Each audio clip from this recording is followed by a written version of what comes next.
آج آپ کو کئی لوگ ایسے ملیں گے جو باپ داداؤں کو گالیاں دے رہے ہوتے ہیں نعوذ باللہ، اور بتا رہے ہوتے ہیں کہ جناب یہ فلاں رقبہ زمین ہماری تھی، بس میرا باپ نشے میں اڑا گیا، عیاشیوں میں اڑا گیا۔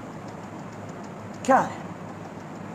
ٹھیک ہے، ہم جب تک جی رہے ہیں اپنے مال کے خود مالک ہیں، اس میں تصرف کر سکتے ہیں، لیکن دین نے جو ہماری تربیت کی اور آپ علیہ السلام کے فرامین نے جو ہماری تربیت کی وہ یہ ہے کہ ہمیں اپنی اولاد کا بھی اچھا سوچنا ہے۔ یہ نہیں کہ ہم اپنا اچھا سوچ کر گئے، کھایا پیا اڑایا مزے کیے اور دنیا سے گئے تو اولاد در در کی بھکاری۔ یہ کوئی اچھی سوچ نہیں۔ یہ کب ہوگا؟ اس کے اوپر عمل کب ہوگا؟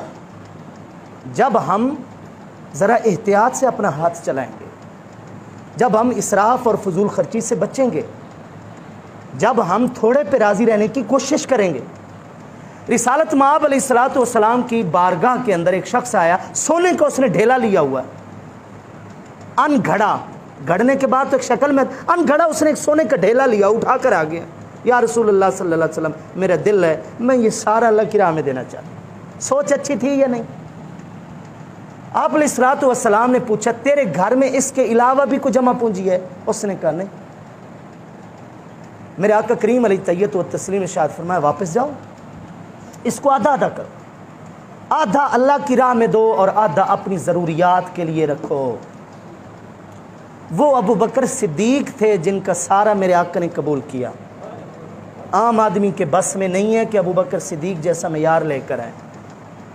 ہم غریبوں کے لیے، ہم متوسط مڈل طبقے کے لیے یہ حدیثیں رہنما ہیں کہ ہمیں اللہ کی راہ میں بھی اگر خرچ کرنا ہے تو اس کا یہ ہرگز مطلب نہیں ہے کہ آنکھیں بند کر کے کریں، ہمیں اپنی ضروریات اور اپنے بچوں کی ضروریات کا بھی خیال رکھنا ہے۔ یہ تعلیم قرآن حدیث اور آپ علیہ السلام کی دی ہوئی ہے۔ یہ کس لیے ہے؟ تاکہ ہمارے پاس جو کچھ ہے ہم اس کی قدر کریں، ہم اس کو ضائع نہ کریں۔ اللہ تعالیٰ